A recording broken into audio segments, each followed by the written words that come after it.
Hey everyone, my name is Sam and welcome back to Green Acre Homestead, where we're in the middle of a mobile home renovation and we're currently working in our kitchen. It's time for us to talk about flooring for the kitchen. A lot of you have asked, and we have been thinking and planning and choosing, and we are 90% sure we have it picked. I say 90% because I need to do some tests before I really decide, and that's what this video is all about. So the flooring we're going with is a product from Lowe's. It's called SMARTCORE. It's kind of a lock flooring style, kind of laminate flooring system. You know, they're very popular nowadays. It's got its own underlayment on the bottom and a nice vinyl coating on the top, but the number one selling feature that we are most interested in is it's advertised as being 100% waterproof. Right here on their website, 100% waterproof. Well, we're going to put that to the test. We're going to test if SMARTCORE flooring is actually 100% waterproof by doing the most hardcore test I can think of. And that's taking this little scrap piece of flooring and submerging it underwater for at least an hour. What I have here is a spare Tupperware dish out of the cabinet. Don't tell Angela I'm using it for my science project here. And I've got it about halfway full of hot water. I'm going to go ahead and take this piece of flooring and submerge it in the water, set the camera on time lapse, and let you guys see firsthand with an hour underwater if this is actually waterproof.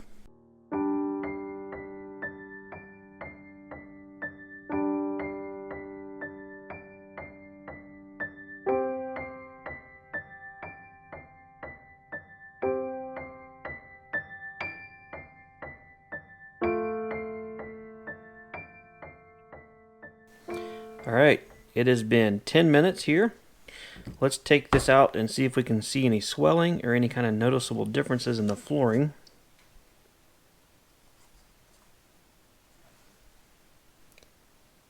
I don't see anything at all. Let me see if I can rub the side off and see if we see any evidence of water absorption in the edge. And doesn't look like anything here. Alright, let's go ahead and put this back in the water, push it all the way to the bottom, and let's give it another 10 minutes.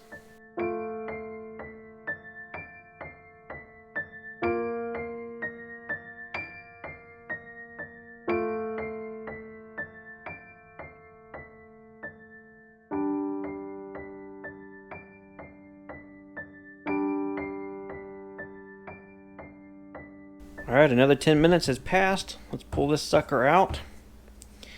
And let's take a look at it here. I don't see any differences in it. This is surprising. This might actually truly be 100% waterproof like they say. Alright, 20 minutes underwater is a pretty good test. I know I previously said an hour, but I don't think an hour is going to make too much more difference than 20 minutes will. I tell you, I'm going to take this out and I'm going to dry it off with a towel, and then we'll compare this with the other piece we have that has not been exposed to any water and see if there's any noticeable differences. Here we have our two pieces. The one on the right was the one that's been underwater for 20 minutes solid. The one on the left is the one that's not been exposed to any water. This is going to be a little bit different to compare because these pieces interlock with each other, which means that this piece is not identical to this one as far as edge profiles and everything. I'm just going to have to take a look at this and see if they match up, how they look, and then also, will they still connect and join as well now that one of them has been underwater. Looking at the differences between the two, I really don't see any changes in the middle membrane, whatever this is. I would say normally pressed wood, but it's not in this case because it didn't swell. I don't see any noticeable differences, no changes, no delamination going on. Yeah, I can't pull that top cover off or anything. Even the underlayment that's attached to the bottom of this piece is not coming off at all. You'll see some edges frayed here on the sides. This is from the store that way. So let's go ahead and see if these two will still lock together and give a good solid seal. Yeah, no differences there. I can't feel any changes or any disruptions in the joint here. There's no undulations, no puckering, no waviness. That is awesome. So for all intensive purposes, with the exception of the label on the back, this one I can tell has been in water, this one I can tell has not. Other than the label differences, I would really not see any difference between which one was underwater and which one has never been exposed. Wow, guys. I am honestly genuinely impressed and shocked. This floor is actually 100% waterproof. Good job, people, for telling the truth. Alright, little friend, you've had your bath, but the tests are still not over. For the next test, I want to see how durable this top coating is, the lamination, the actual pretty part of the flooring. The thing you're going to see the most and the thing that's going to really take the most abuse and wear. For that test though, let's go down to the workshop. I got a lot more things that are going to mess you up. We are down in my workshop now, and as you can see, I have devised a horrible torture test for this poor little scrap piece of flooring. I'm going to give it several abusive tests, things that any normal kitchen should never experience. Items such as, how well does it sand with 80 grit sandpaper? What happens if you drop the largest kitchen knife point down from head height? Does a crowbar really damage it if it drops? What about if you hit it with it? How about a burn test? How flame resistant is this floor in case you decide you want to torch it? The same thing applies with what happens if a red hot metal object drops on the floor. Will it set on fire? And lastly, we will have Sledgimus Maximus give us a can I break the floor? I'll start with this. If this won't work or if I have issues, I'll get bigger and bigger devices until I either give up or I smash it. Alright, to start off with, this is the same little piece that we dunked in water for the water test, still surviving. We're going to start with this random orbit sander. It has 80 grit sandpaper on it, and let's see how long it'll take to sand a piece of the finish off.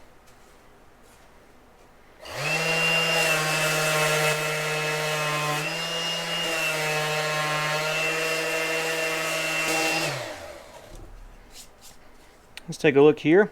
Alright, we've got some wear from the edge for sure. And I can see differences in color.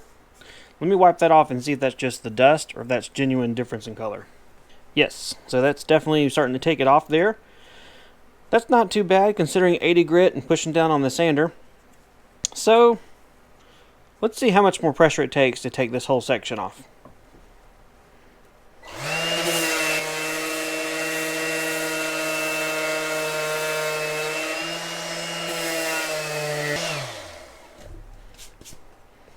Alright, given the odds are you're not going to try and sand your floor with 80 grit sandpaper for a good minute, but if you do, you're probably not going to wear the finish completely off. Unless it's close to the edge like this and just picks it up and really tears it off. So I would say sander test, passed. Alright, for the next test, we've got our largest kitchen knife. I'm going to do some hacking and chopping tests. I'm going to do some close stabbings, and I'm going to do a knife drop test on this. So let's go ahead and pick a new area. I'm going to go right through here, and let's start with some chops first.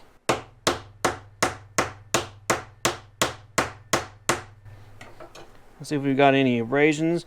I can definitely feel the chop marks. I don't know if this camera will pick it up. Maybe a little bit of the reflection of the light. I can definitely feel it here. Maybe you could sand those out. I'm joking. But, so, chopping it like that, yes, you're going to get marks. You're going to be able to feel it later. Let's try stabbing it. Okay. That's pretty definitive there. You can stab it and you'll definitely make it through the finish there. There's a little piece. Let's try and gouge it out here. Yeah, so you don't want to stab your floor if you can help it. Alright, let's go ahead and do the knife drop test. This is from about 3 feet above. And same kind of outcome here. It's a little bit deeper of a gouge, obviously, than the close stabbing. But you drop it from 3 feet up, you're really going to penetrate and damage your floor there. Now let's do the crowbar test. Let's say you're working along and you're being crazy and you're like, hey, I just want to hit the floor.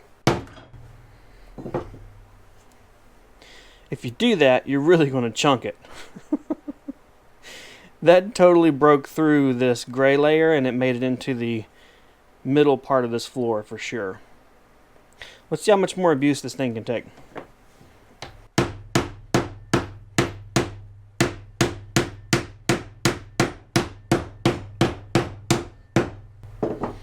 There we go. So it took all of that beating to actually crack the floor and break it through. And obviously this piece is completely toast. Hammer test, crowbar wins. The floor is still pretty durable though. For this next test, we're going to use an old cast iron drawer pull that I've had, hold it in some pliers, and I'm going to heat it to red hot with this torch. And then I'm going to drop it, just like that, onto the piece. Let's see if it smokes any, if it melts, if it catches fire, or what happens. This is the equivalent of a hot pan on the floor, and I'm just not going to pick it up test.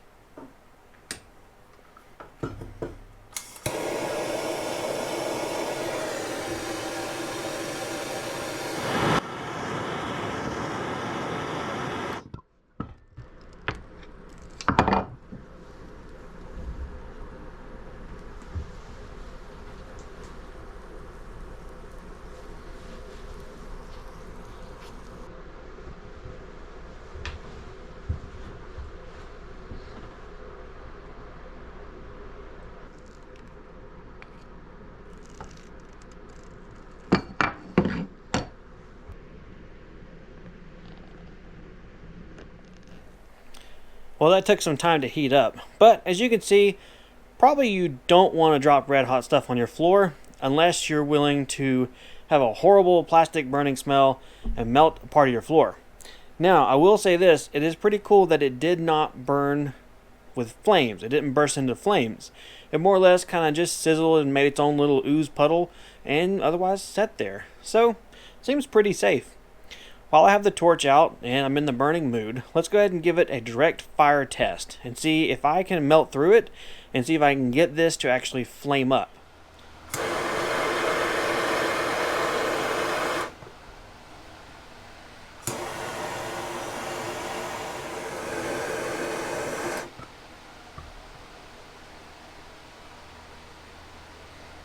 Well, as you saw there, this will flame up, but it does not continue to burn very easily. So, good. This floor won't set you on fire, hopefully. So I know what you're probably thinking. Sam, that stuff's not really real life tests you're doing. You're doing like extreme tests of durability and incredible feats of magnitude and amazement. That's cool and all, but I really don't think I'll drop my hot pans on the floor. I really don't think I'll hit it with a hammer, stab it with a knife, or even try and set it on fire with a torch.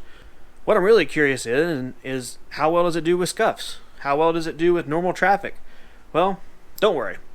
I got this other fresh piece of flooring here that's not been abused, and what I'm going to do is try and emulate a couple of scuff tests. I've got a wrench here, but I'm going to use the bottom of it as a smooth metal surface in the event you have, let's say, a metal stool or some kind of furniture object that is smooth and hard, harder than the surface of the floor, and rub it back, forth. I'm going to rub it back and forth a lot and see if I can emulate any kind of normal wear and tear abrasions from moving furniture or chairs around.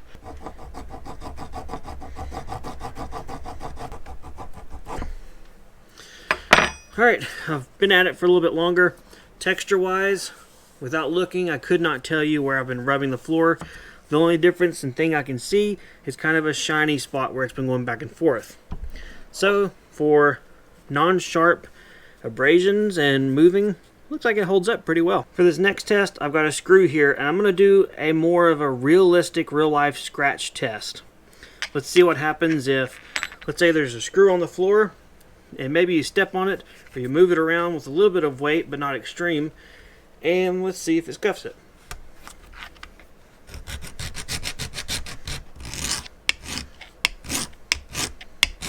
The screw definitely affects the floor. There are texture differences.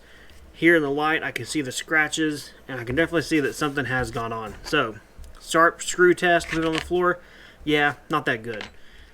That's one sad looking floor, huh? Well guys, I hope you enjoyed this video where we tested if the SMARTCORE flooring was in fact 100% waterproof.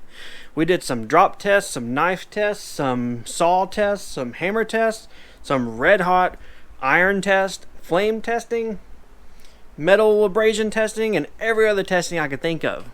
Hope you enjoyed this video. Leave us a comment down below what you thought of it. If you have this flooring, we'd also love to hear from you. Angela's not expecting me to order this floor because it is 3 times the cost of the other option that we've been considering.